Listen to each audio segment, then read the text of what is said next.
Well, thank you, Karen, and I'd like to say thank you also to Cure Childhood Cancer for giving us the opportunity to give this webinar today. This is a topic that we're incredibly passionate about here at the Aflac Cancer and Blood Disorder Center, and that is identifying and testing new treatments for patients whose cancer has either come back or hasn't responded as well as we would like to our traditional therapy. So over this webinar, we have 4 different main objectives. The first will be to define developmental therapeutics. It's a term that gets used a lot, and so I think it's important for all of us to sort of know what we mean when we're talking about developmental therapeutics. I hope to help you to be able to distinguish between the different phases of clinical trials. We'll talk some about the complexities and processes that are involved in conducting and participating in phase 1 and phase 2 clinical trials. And then lastly, have some discussion about how to determine if a clinical trial is right for your child. But before I get started, I just wanted to talk a little bit about the Aflac Cancer Center because over the last few years, we have really become one of the leaders in developmental therapeutics trials for pediatric oncology patients. Each year at Aflac, we diagnose over 400 new oncology patients, which makes us one of the largest centers in the entire country. We perform on average 70 to 80 bone marrow transplants each year and specializing in things such as treatments for patients who have graft versus host disease, as well as our leaders in transplants for patients with sickle cell disease. More specific to oncology, though, we see approximately 100 relapsed patients each year at the Aflac Cancer and Blood Disorder Center. And while some of these are from here in Atlanta, many, an increasing number are throughout the Southeast and throughout the country. Specifically within our developmental therapeutics program, in 2017 alone, we treated over 50 patients on our developmental therapeutics trials. And almost half of these patients were treated on clinical trials that were developed here within Aflac, what we call our investigator-initiated studies. And this is an area where we feel like we can really contribute to help patients and to learn more about new treatments for patients whose cancer have relapsed. This slide sort of just makes that point a little bit further, that the Aflac Cancer Center is a national leader in clinical research for pediatric cancer. This graphic here talks about the clinical trial enrollment onto trials that are conducted through the Children's Oncology Group. Many of you may be familiar with the Children's Oncology Group, or COG. It's a group of pediatric hospitals across the United States, North America, and really the world that sort of band together to perform research on childhood cancer to hope to better understand it and to develop new and safer treatments. And in 2016, we enrolled more patients onto COG clinical trials than anywhere else in the country. Again, I'm just making the point that we are a national leader in this area, and it is something that we are invested in and something that we are very passionate about. With taking a more prominent role in clinical research, it has led to patients coming from other states. Over the last 5 years, we've treated patients from 43 different states across the U.S. And while the majority of these are states that neighbor Georgia, such as Florida and Tennessee and Alabama, patients have come from as far away as Alaska and Hawaii and California. And so it's nice to be able to offer these patients not only to our patients here within the Atlanta area, but to also to provide this to patients from other places across the U.S. as well. So I thought it would be helpful just to, from the outset, to define developmental therapeutics, or DEVT as sometimes we refer to it as. So what are developmental therapeutics trials? Well, they're really trials that focus on studying promising new drugs, or in some cases, combinations of drugs, to better treat cancer. And this does include both phase 1 and phase 2 trials, which I will define in a little bit more detail here momentarily. Developmental therapeutics are new treatments for tumors or for patients whose tumors have failed to respond to standard treatments or whose tumors have relapsed. They're trials that provide us access to new drugs. These are drugs that will attack cancers in different ways or in new ways. This includes targeted therapies where we might give a treatment that's targeted for a specific patients on tumor, or also includes things such as immunotherapies. And then lastly, there are trials that seek to develop drugs that produce fewer side effects with the hope of potentially allowing for improved quality of life. So I put this graphic in here just to give you some idea of the incredible length of time it takes to develop even one new drug in oncology.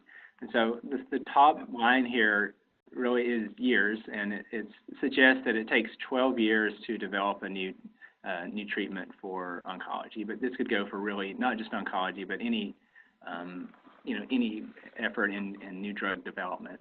I would say that 12 years in many cases is sort of on the shorter end of the spectrum. Rarely does it take less time than this.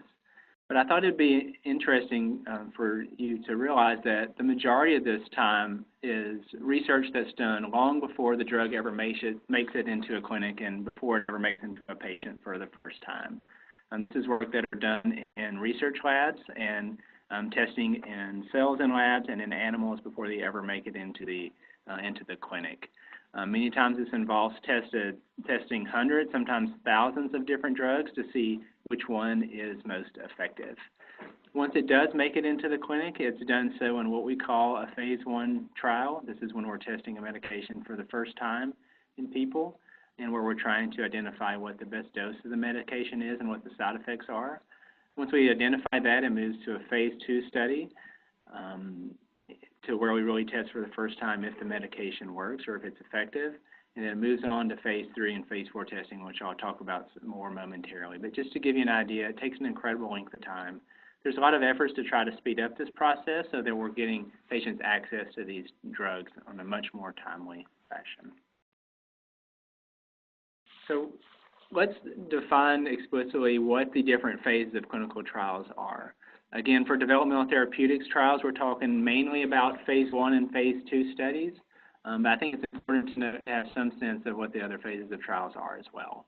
So what are the goals of each of these phases? For a phase 1 study, the main goal is to figure out, is the drug safe? What we're trying to find out is what we call the maximum tolerated dose, which I'll define further in the next slide, or the MTD. And this is essentially the highest dosage of the drug that can be safely given to a patient. Once we figure out what the MTD is, we take it to a phase 2 study where for the first time we see, does the drug actually work, or is it effective against a patient's tumor? Or the question that really we're asking is, does the drug have any efficacy at the MTD that we have determined in the phase 1 trial? If we figure out that a drug is effective, we then will take it to a phase 3 study where in a randomized trial, patients either will get the experimental therapy or the new therapy, and we'll compare that to our standard of care to see if the new treatment is better than our usual standard of care. I'm going to miss these clinical trials. And really the question that we're answering here is the drug more effective than the gold standard? Or equally as important, is it just as effective with fewer side effects? And then finally, phase 4 trials, I'm not going to talk about much, but it's really once the drug is approved and is available to all patients, we see in sort of the general public setting, is it still safe and effective? So to talk about clinical trials, or really any topic, it's important to know the lingo. You have to know the language. You got to define the terms that we're using here. The maximum tolerated dose, or the MTD, I've already told you, is the highest dose of the drug that can be safely given. Similarly, but not exactly the same, and oftentimes we'll talk about the recommended phase 2 dose, or the RP2D. The recommended phase 2 dose does take into account the MTD, but also takes into account other factors such as how the patient's body processes the drug. And many times the MTD and the recommended phase 2 dose are the same, but not always. Another term that's important to know is what is a dose-limiting toxicity, or a DLT. In simple terms, this is a side effect that is caused directly by the study drug that prevents us from escalating the dose of the medication higher. And then the last two terms here, the pharmacokinetic studies and then the pharmacodynamic studies, or correlative studies, really help us to know how does the patient's body affect the medication, and then how does the medication affect the patient's body. So the pharmacokinetic, or PK studies, are the lab tests that we do to measure different levels of the study drug in the blood at different time points. We know from the preclinical studies that I show you that are conducted before a drug ever makes it to the clinic, we know what the optimal concentration of the medication is in the patients and the concentration of the drug that we think will work to shrink the tumor. And so these PK studies seek to find out if we're able to achieve those levels or those concentrations of the drug in the blood. And then finally, the correlative studies or the pharmacodynamic studies are tests that we're doing to learn more about how the drug actually works in the body. So for example, if it's a medication that targets a certain pathway, are we actually blocking that pathway within the patient or within the patient's tumor? I also think it's important to identify what are our goals. It's important to know what are the goals of a phase 1 trial. Why are we even doing this work? And essentially what researchers are doing in a phase 1 trial are testing a new treatment, typically in a small group of patients at a limited number of institutions for the very first time. I think it's important to mention that in pediatrics, we're almost never testing a medication in a person for the very first time. Almost always they've gone through at least phase 1 testing in adults, many times phase 2 and phase 3 testing before we perform these phase 1 trials in kids. But the goals of the phase 1 studies are to evaluate the overall safety of the medication. It's to, as I mentioned, to determine what is the maximum tolerated dose. So in simple terms, we're trying to find out what is the highest, safest dose of the medication and what are the side effects that medication produces. And so in study terms, we call that a toxicity profile, but in essence, we're trying to identify what are the side effects of a medication. I think it's also important to say, although it's not easy to have to say this, it's not easy for parents to hear in many cases, but cure is not the primary intent or the primary goal of these phase 1 trials. And if you think about it, we're testing these medications for the very first time, so we really have no idea yet if they're going to be effective or not. And so, you know, it would be a little bit misleading to say or to promise that the medication is going to cure your child. Similarly, but not exactly the same, you know, we're not trying to see if the medication produces a tumor response or if it shrinks your child's tumor or even makes it go away. Studies that have been done across numbers of, or all phase 1 studies performed in pediatrics have shown that only about 10% of patients will have a response to a study drug in a phase 1 trial. These responses are either the tumor completely goes away or the tumor just shrinks and doesn't completely go away. That only happens in about 10% of cases. That's not to say that patients don't benefit. There's a large number of percentage of patients whose tumors will stabilize, and many times that is, you know, that's an acceptable goal as well. Not all phase 1 trials are the same. So many trials will be testing just a single medication, but a number of our other studies will give a new drug in combination with some of our standard or conventional chemotherapy medications. And you can see here, if we give a new drug in combination with other chemotherapy drugs, we have a much higher chance of getting a response, so somewhere around 20%, as opposed to if we're just giving a new drug for the first time with no other medications, with a response rate of only 7% in those cases. So again, the main point is really safety, and there's an extensive amount of work that goes into making sure these medications are safe for the patients. There's an extensive amount of language within the protocols, rules, if you will, that we have to follow to make sure that patients are safe. And we are able to really achieve that goal in the vast majority of cases. So again, if you look at the studies that have been done in these phase 1 trials in kids, the chance or the likelihood of having one of these dose-limiting toxicities or a severe toxicity is only about 24%. To turn that around a little bit, 75% of patients will not have a dose-limiting toxicity. And perhaps more importantly, the chance of having a really bad side effect, such as dying from a medication, is almost unheard of. Again, in clinical trial language, we call that a toxic death, which basically is dying directly due to a side effect of the medication. The chance of that happening is only about 0.5%. And the reason is that the parents and the physicians collaborate together to make sure that we're doing this safely. And so I included this picture in here that says safety is everybody's job, because that's true.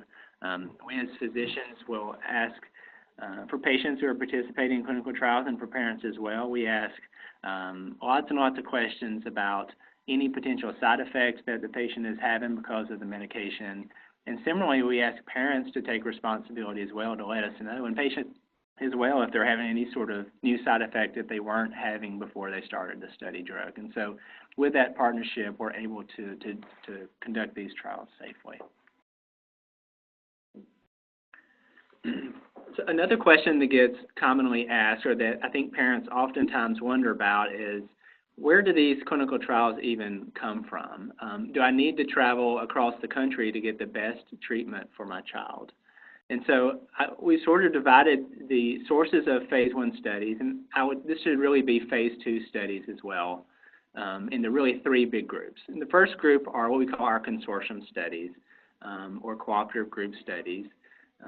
Again, there are COG I've already mentioned, but these are basically just groups of hospitals that work together to perform research together. Pediatric cancer is a rare diagnosis, fortunately, and so to be able to conduct these trials, we have to work together. So COG has probably well over 200 hospitals that work together on their clinical trials, but there's a much smaller group of hospitals that are part of what's called the COG Phase 1 Consortium, or the Developmental Therapeutics Consortium, where there's only 21 hospitals. And we here at Aflac and Children's Healthcare Atlanta happen to be one of those hospitals. Then there are several different disease group-specific or disease-specific research groups, and one of those is the Pediatric Brain Tumor Consortium, or the PBTC, which, as the name implies, is for patients with brain tumors. There's the NANT, or New Approaches to Neuroblastoma Therapy, and then lastly, TACKLE, or Therapeutic Advances in Childhood Leukemia. And so I would say these different research groups provide the vast majority of our Phase 1 and Phase 2 trials. The second group of clinical trials are available through drug companies or through industry-sponsored trials, we'll call them. And the way that works is these drug companies will reach out to some of the leading centers, to some of the larging centers, and ask if the sites want to participate in the clinical trials. And then the last groups of studies I'll mention, I talked a little bit about earlier, but there are investigator-initiated trials. And I have here Aflac investigator-initiated trials. That would be specific here for Atlanta. But at any center around the country that specializes in developmental therapeutics trials for pediatrics, they will have their own investigator-initiated trials. And so these are really the 3 main groups of baskets, if you will, where we have access to studies. And so the other point I would like to make here is that many of the large centers around the country will have many of the same trials open and available, such that in many cases it's not necessary for you and your child to have to travel a long way away from home. That's certainly one of our goals here in Atlanta, is that no patient would have to travel far from home to get access to a new treatment for their child. But where different sites may have differences, and it's important to talk to that site about, is these investigator-initiated studies, because those are studies that would be unique to that given center. So I think it's important to ask a second opinion or your own physician, what do you have there that would be different than what I can get closer to my home? So I want to transition a little bit now and talk a little bit about the logistics, a lot of the complexities that go into participating in a clinical trial. And the first thing to sort of lay out is, who are the patients that participate in these clinical studies? What do they sort of look like? And then ultimately, does my child, if not now, in the future, do they fall into this category, and are these clinical trials right for me and my child?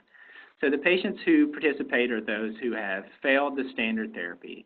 So typically when a child is diagnosed with cancer, we have pretty standard treatments for whatever the cancer might be. And sometimes we have, not always, I wouldn't say standard, but we have treatment regimens we know can be effective when patients relapse. So by the time patients make it to be considering a developmental therapeutics trials, many times they have failed other second and third line alternative therapies. I have here, they have a serious, often life-threatening condition. That's sort of a generic term, but by the very nature of having a pediatric cancer, it's a serious condition, and if it's your cancer has either come back or has not responded well, it would certainly be considered to be life-threatening. Not any patient is eligible for one of these clinical trials. You can't be too sick or still be experiencing too severe of side effects from the previous treatment that you received. And so there are very strict parameters for organ function, such as kidney function, lung function, heart function, and so forth. And the last point to make here is that, again, patients and your child can't be too sick. They have to be in good enough condition to be able to participate in the trial. And the clinical trial language we use there is called performance status, which Stacy will mention momentarily, but it's basically just an objective way to let us know how well is your child doing. Are they well enough to participate in this trial? Because the last thing that we would want to do is to make your child sicker, or if we can't help them. And so many times, to that end, patients have to be doing well enough where we expect them that they are going to have they're going to live long enough. And many times that time frame that's set out is 2 months or greater. And then finally here, because pediatric cancer and relapsed pediatric cancer is relatively rare, many times we're left grouping patients together to be eligible for a given trial. And so many times these phase 1 studies will be for patients who have any relapsed solid tumor or any relapsed brain tumor, or many times the solid and brain tumor patients will go together on the same trial. I would say most times patients who have hematologic malignancies such as leukemia or lymphoma are also included on their own trials, and less commonly you might have one trial that has multiple different arms that would include all patients with all different types of tumors.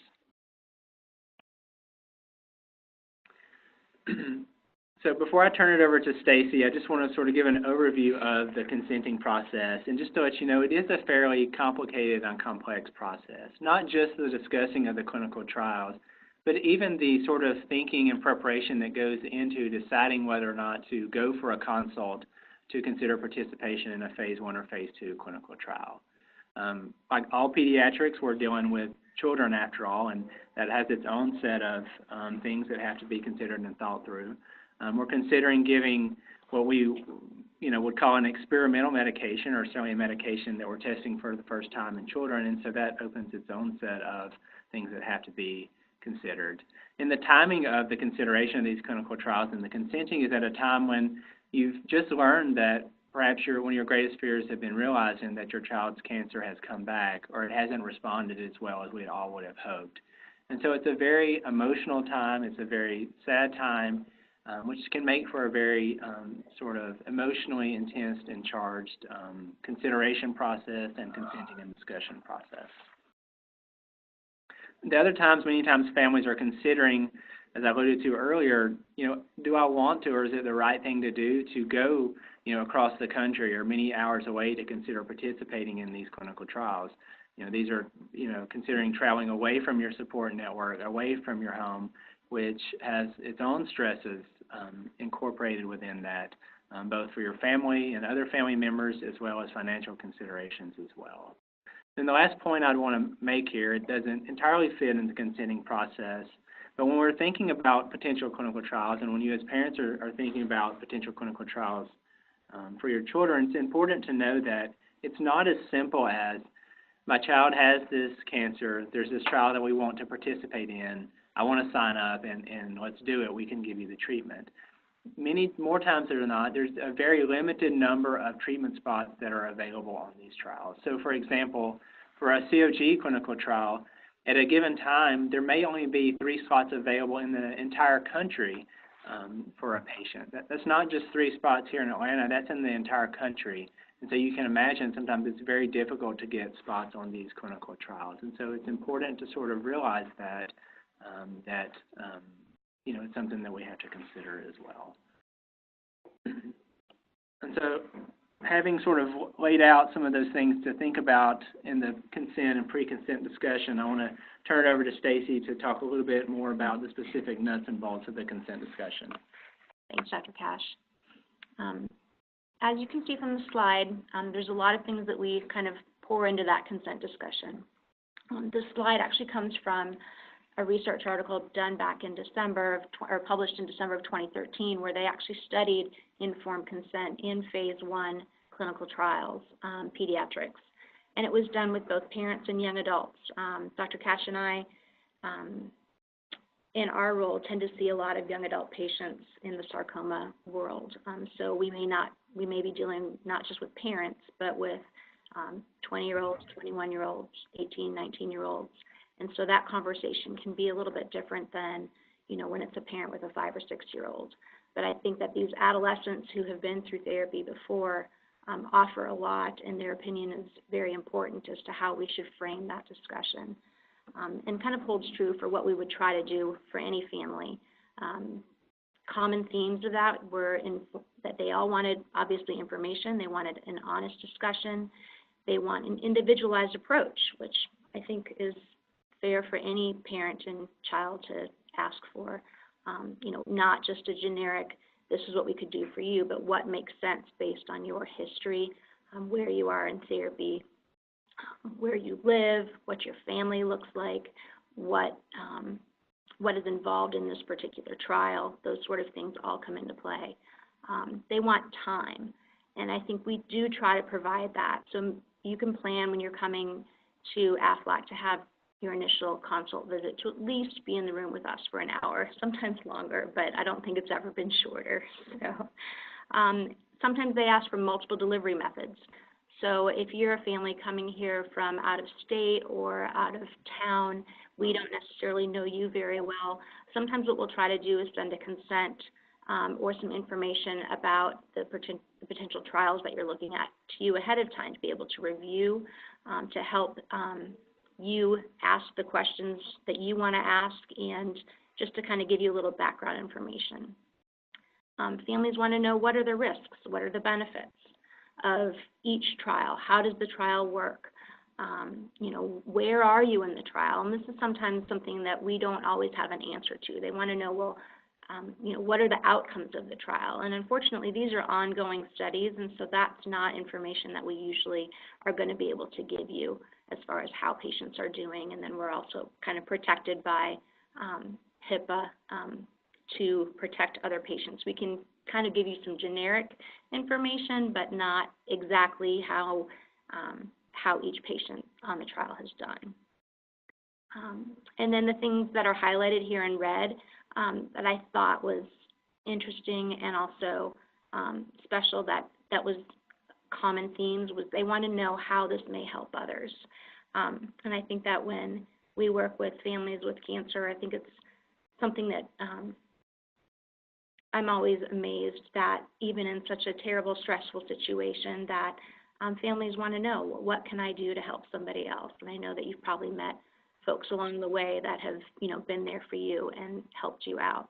And I think it's probably one of our most favorite things about our job. Another thing, a common theme in this was decision help. Help me to make a decision, which is kind of a touchy situation for us as providers, because ultimately this is a decision that your family needs to make together, but they would came back saying that they wanted help with how do we rank these trials if there's multiple trials that you're eligible for, or what makes the most sense. And so to some extent we try to do that, with that discussion if possible, but ultimately that is going to be your decision. And then empathy. All of the families asked, to please be understanding of our situation. And I think one way that we try to do that is hopefully to answer the questions, to give you time, and to repeat ourselves. So we may say things a few different times in different ways, and it's not because we don't think that you're intelligent, but it's that we want you to make sure that you hear this. And I think having been on the other side of a stressful conversation, or I've been with family members that have, been sick, and I know that I certainly don't hear everything that the treatment team tells me. So we do try to repeat ourselves a few times. Okay. So as you can imagine, these can be heavy, serious conversations, but they also are our opportunity to get to know you and your family. And this slide is just for, a special patient that Dr. Cash and I had the opportunity to meet and take care of. And just to remember that also in these conversations, we're talking about your child and sharing stories and trying to get to know you kind of in a, brief setting, but we love to hear, those special things that make your child unique, that make up your family, and that humor. There's a lot of laughter that can happen during that. Joking about maybe previous side effects or your previous chemotherapy.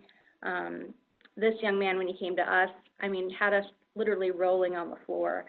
He was ready to start his treatment the day he got there, and just vibrant, full of life, and his ultimate goal for being there for a clinical trial was to try to help somebody else. So, humor and grief, sometimes a hint of normalcy, is exactly what we need, and that made for a very special consent discussion, for sure. Kind of taking a couple steps back from that consent discussion, there's a lot of behind the scenes that happens at the clinic here before we actually see you. So whether you're an internal patient or coming from another location, we kind of get a huge pile of records, scans, confirming the pathology, so making sure that the tumor under the microscope that was diagnosed perhaps at another hospital is actually, does match the tumor here when reviewed by our pathologist here. We kind of assimilate all of those records together, review them, kind of put them into a package for the physicians to look at, and then that consult visit happens. With that consult visit, we'll look at if there's multiple studies available to you, or if you're just coming for one, and kind of lay those all out for you, like I mentioned earlier. Sometimes we have families that come that may be because of their disease having returned or not responding, they may have hospice services involved, or may have involvement with our palliative therapy or PACT team, and that is okay. And we certainly have had families in the past that have both hospice services involved and participating in a DEV-T clinical trial, and Dr. Cash will kind of touch on that a little bit later. They do not preclude each other. With getting all those records, when we screen to look at whether you're eligible for the study or not, one thing that we can't do is do further testing until you've had consent signed. So oftentimes, which is a nice thing, is that there won't be any labs that are drawn at the time of the study or at the time of your visit until we've kind of decided where we're going from here. So to prepare your child, they ask, am I going to get a poke? Probably not right away. You will not have that in the triage area. It'll be potentially after the visit. Enrollment and kind of initiation of the study, typically, within probably 2 to 3 weeks from your consult visit, if the stars align, if everything works out, would be about the time that you would potentially be able to start.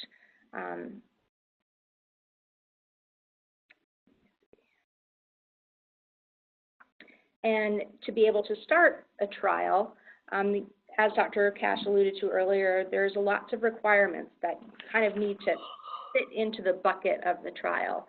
These are some of the things that they look at, kind of, which are for most trials. Age. There may be a trial that you're interested in, however, it may be from age 1 to 18, and you're 21. Then that's not going to be a fit for you. Diagnosis, you have to have the diagnosis that matches the trial. Performance level, I'll show you in a minute. Prior therapy, you have to be at least a certain amount of time out from your most recent chemotherapy. If you've had a bone marrow transplant in the past, you need to be X amount of time out from there, oftentimes 3 months from a bone marrow transplant. If you've been on growth factors like Neulasta or Neupogen, you need to be away from those for a certain amount of days. If you've had radiation therapy in the past, it will depend on the dose of radiation, how much radiation, but anywhere from 2 weeks to 6 months from radiation therapy to qualify for a particular trial. And those are just because you want to have your body healthy and to be able to kind of maintain blood counts when you're introducing a new agent. And all those things can potentially affect your bone marrow. So you want to have a fairly healthy bone marrow starting these trials. Organ function, you've got to have healthy, overall healthy heart, liver, kidneys, bone marrow. Reproductive, right there we talk to families about if you are of the age of being able to have a baby, then male or female, you need to be able to practice safe sex, and that can mean more than one contraceptive method. Sometimes we may use Depo. We may also say that you need to use condoms, multiple kind of barriers there, because we certainly don't know the effects of the drug on your body, let alone someone else's body, or a baby. Things that may keep you from being able to participate in a study. If someone has a concurrent infection, meaning you've got an active infection going on, whether that's a lung infection, an open skin wound, things like that, then we would need for those things to heal before you'd be eligible for the trial. Genetic conditions, that mostly refers to our patients with Down syndrome. Oftentimes the clinical trials or relapsed DEV-T clinical trials may exclude patients with Down syndrome. And part of that is when you're looking at the safety profile of a patient, Down syndrome patients are already fairly fragile and so may experience increased side effects related to the medication just because of their genetic condition. And then concomitant meds, what that means is that we take a look at the meds that you're currently on, and we have to carefully make sure that there are no interactions with the drug that we may be testing in the clinical trial. So sometimes there are certain seizure medications that may not be allowed. There might be other drugs, and sometimes we can find alternatives for you, but it's a careful review of kind of your entire medical history to make sure that you are safe to participate in the trial. This slide right here kind of shows what we are looking at when we talk about performance score evaluations. And for the most part, there's two different scores, Karnofsky and Lansky. Lansky is for kids less than 16, and Karnofsky is for patients 16 and older. And they are kind of a description of how kind of healthy are you. And you can see where the arrows are. Most patients to participate in clinical trials need a score of 50 or above.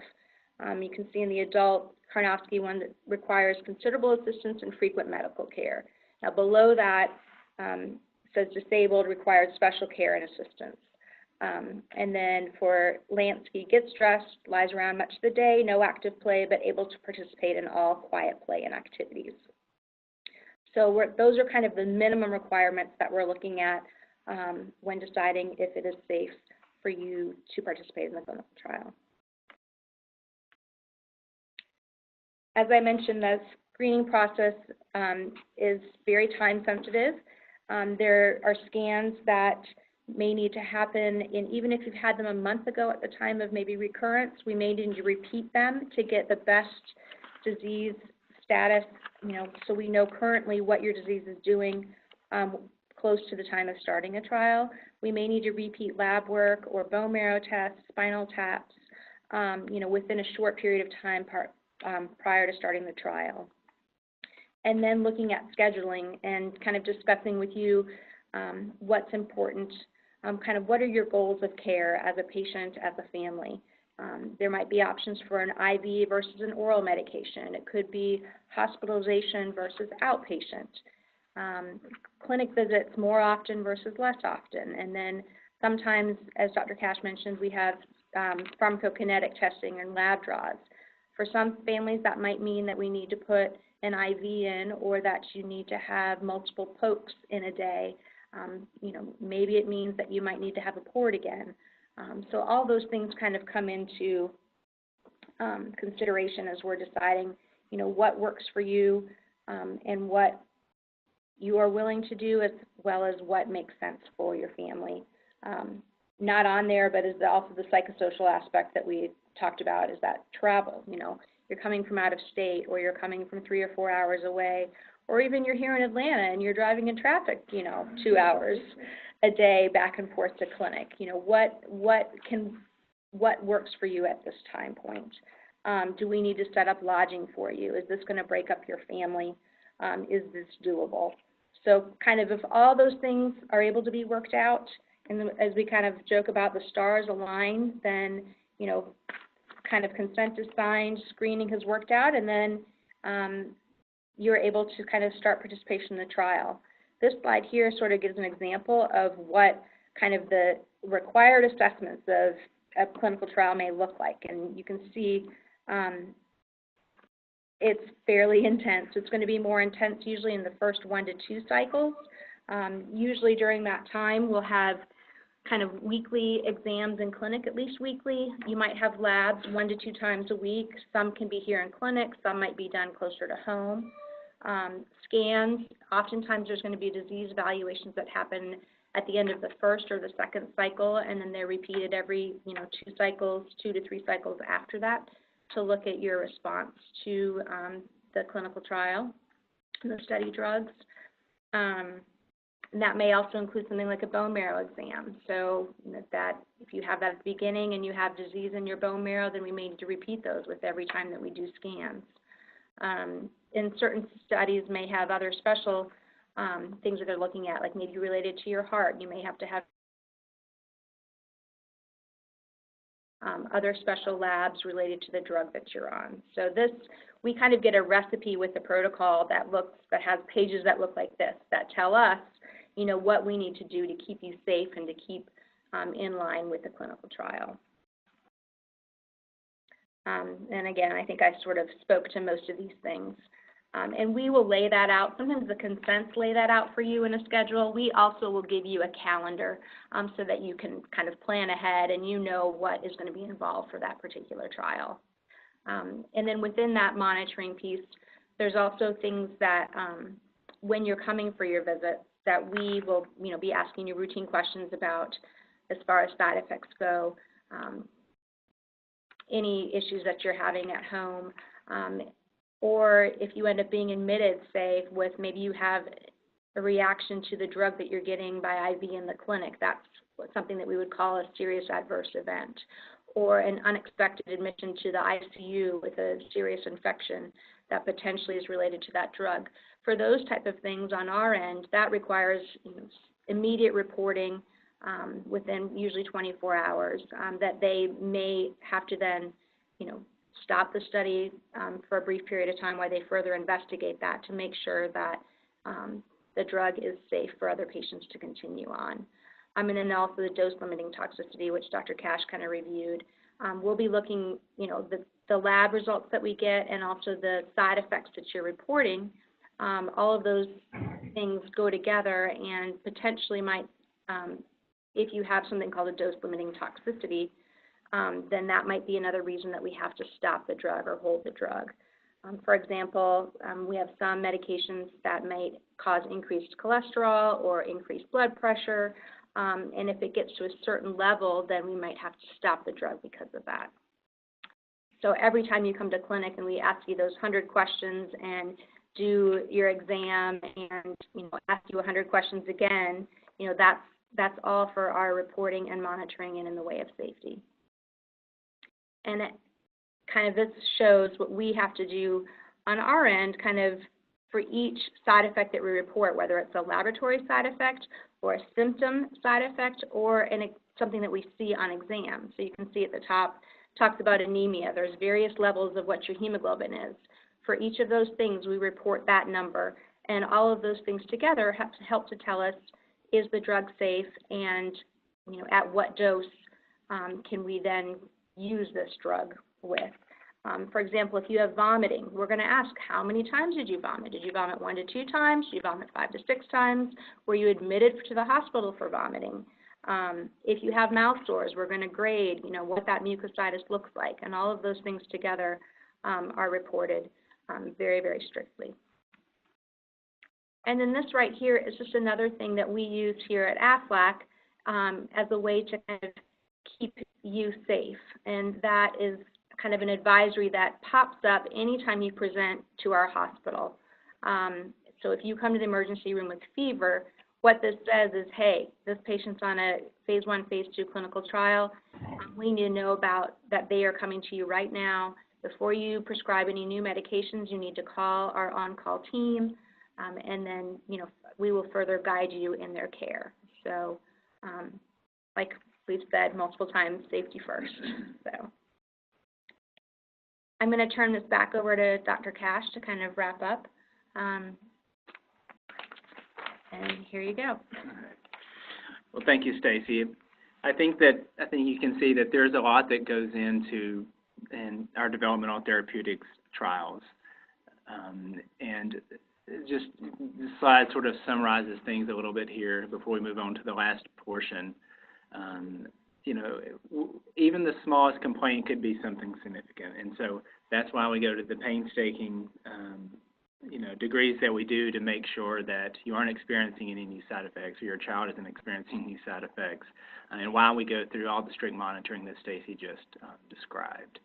Also, the reason why we do this as well is not only safety, but it's also to make sure that everyone is sort of on the same playing field. That really helps us to best understand if a medication is going to work, and if it does work, why it works, or if it doesn't, why didn't it work. And so having that equal playing field is incredibly important to the research. I think, as you can see, with all the complexities that go into it, this is really a collaborative approach. It's a team-based approach, not only with the providers, the research staff, but also with the families, and requires a high level of detail on multiple levels. So in closing, I would like to spend the rest of our time for the webinar talking a little bit about why do patients, or why would you potentially want to consider a clinical trial for your child, and is a clinical trial the right thing to do for your child and for your family? If you ask families why do they choose to enroll in phase 1 trials, the common answers that are given are listed here. One is hope. You know, hope is critically important to the human condition. You know, sort of all of us from the outset, both physicians and parents, our hope is for cure. And as time goes on and as patients relapse, sometimes our hopes shift a little bit, but there's always something that we can hope for. And there are lots of reasons beyond just hoping for a cure that would allow one, you know, that would make one want to participate in a phase 1 study. There's hope for more time potentially. There's hope for disease stabilization. There's hope for symptom relief. But even beyond providing treatment for your child's cancer, there's lots of other things to hope for, as far as more time to do the things that are enjoyable, hope for controlling his or her symptoms well. So there's always things to hope for, whether or not you decide to participate in a phase 1 study. As Stacy mentioned, many families, it is that altruism. It is wanting to sort of somehow turn the terrible situation that your child is in to try to help other people, so that other patients and other families may not have to experience the same thing in the future. Other reasons people give, as I've mentioned, is to try to gain more time or try to improve quality of life. All of these are very valid reasons and are very common reasons why parents and patients decide to participate. But it really comes down to what are our goals. What are the goals for care at this given time? And the goals of care are something that change over time and something that have to be constantly reevaluated. Many times they're they can be different. What a parent wants and what the child wants can be quite different, particularly as the child gets older and gets into the adolescence and young adulthood. Many things that often go into deciding if a clinical trial is right for your child is what are your priorities?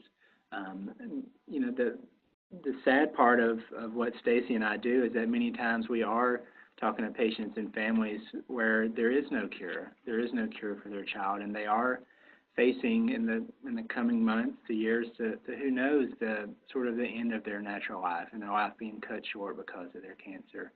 And so a lot of times it's the discussion of how does your child want to spend the remaining time, or how does the patient, if it's an older patient, want to spend the time that they have left? For many patients, they're sick of chemotherapy. They don't want to come to the clinic anymore and have to get all the pokes and experience the side effects. For other patients, they want to continue treatment at all costs. They're all valid reasons to continue further therapy and to participate in a clinical trial, but I think it's important that we're matching and that we as the treatment team and you as the family are on the same page.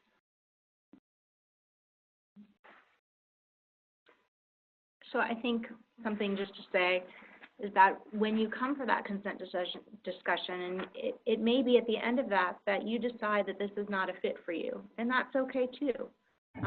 we're not here just to sell you on a clinical trial. It's kind of hopefully helping you manage and navigate these decisions in a really tough situation.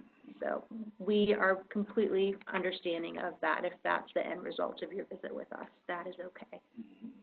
And that's a great point. I think that I would like to say and plant the seed, it's never a wrong decision, or you're not doing a disservice to your child if you decide not to go on a clinical trial. These are, you know, if we knew these treatments work, we'd be giving them to everybody. And so it's a perfectly okay decision if a clinical trial is not right for your child and for your family. And I think that's something we say to families and, you know, at any time point is that you are the best advocate for your child. You're going to make the best decision for your child and for your family with the information you have at that time, with no looking back. And so with that said, and in closing, regardless of whether you decide to participate in the clinical trials, the top priority for all of us is to make sure that we are allowing your child to live as well as possible for as long as possible. And a lot of that has to do with making sure that we are controlling their symptoms, whether that be pain or any sort of discomfort or nausea.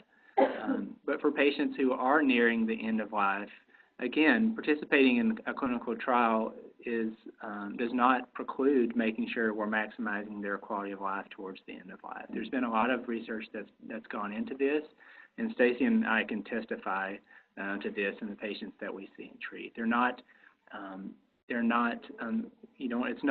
one or two different options. They're really things that are done together in parallel. So many times when we're seeing patients, we are also talking to them about things such as hospice, about things such as goals for end of life and end of life care. I think it's incredibly important, whether you're here at Aflac or wherever you are, that when you get to this place with your child, that you are talking to a palliative care team or palliative or PAC service, as it's called here, because I think it's incredibly important that these things are done in parallel. We're fortunate here at Aflac to have a supportive care clinic where we're able to provide services to these types of services to families in an outpatient setting. And so many times for our patients, when we see patients and treating them on our developmental therapeutics trials at the same time, sometimes even the same visit, they're also talking to our palliative care physicians as well. And so again, these are things that are done in parallel to make sure that we are sort of maximizing the quality of your child's life.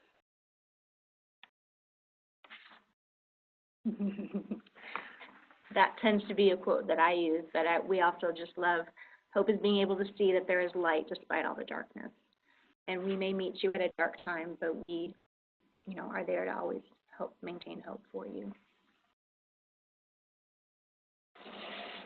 I would just like to say I applaud you guys as practitioners and all that you pour into your research in these families.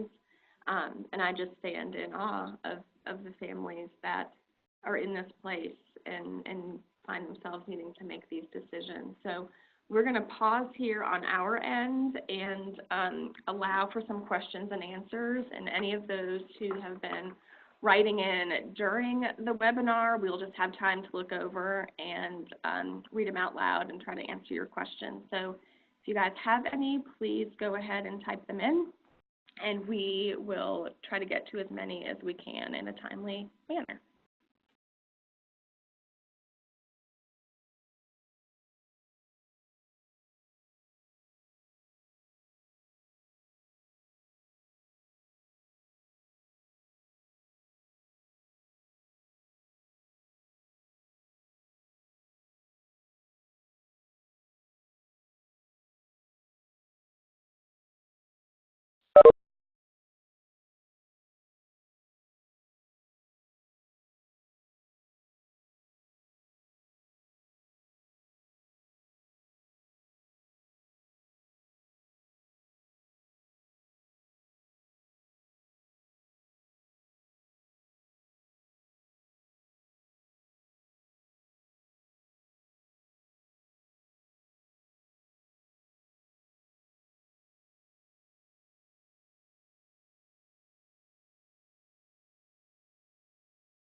So we are back with one question before we end the webinar, and that is kind of as providers, from a family standpoint, what is the expectation, or what would it look like if I'm really looking to you guys or to the team as decision makers of what can I expect for how you will help me, or what would you, the question of what would you do?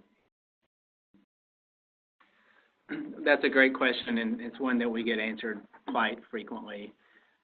And I think I'd answer it in a couple of ways, because I think that us as the providers have a role to play, and as we've talked about, the patient and you guys as the family have a very important role to play, and it's really in many ways a shared decision. We spend a lot of time thinking about, for a given patient, what are the best clinical trial options. And in general, as an oncologist, the way that my mind works is, in general terms, I move from therapies that I know are going to be effective towards therapies that we know less about and have less knowledge about whether or not they're going to be effective. And then I also spend a lot of time thinking about what is the research for a given tumor, what are medications and research that's been done in the lab or in other settings that lead me to believe that a given treatment might be best for your child. The reality is we really believe that any phase 1 trial, and to some extent phase 2 trials, are all on equal footing, meaning that we don't know that one is better than the other. I do think that it's important, though, as me as a physician and Stacey as a provider as well, not to completely place that decision in the lap of the families. I think in some ways it's unfair to do that, because most of the parents are not physicians and they don't have the training and expertise to be able to do that. And so what we typically will do is to provide a few options that we've thought through sort of rationally and we think might be best for your child in particular and for your child's cancer. Now, a lot of those options and how we might sort of give that recommendation does have to do with what are the goals for your child and for your family. And maybe it's my son hates taking oral medication. Well, I'm not going to recommend 5 different oral medication trials. I'm going to focus more on trials that are IV.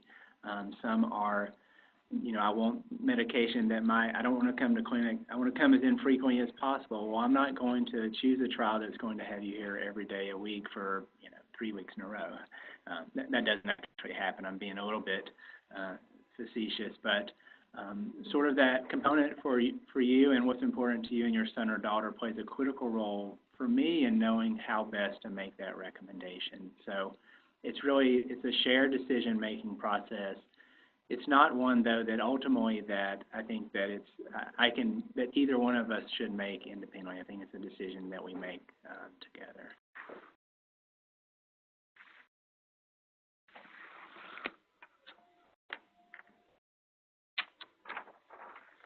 This concludes our webinar on understanding developmental therapeutic trials. This webinar will be housed on the CURE website at www.curechildhoodcancer.org for future reference. And as a patient family, we look forward to continuing to support you along your journey. Guys, have a great day.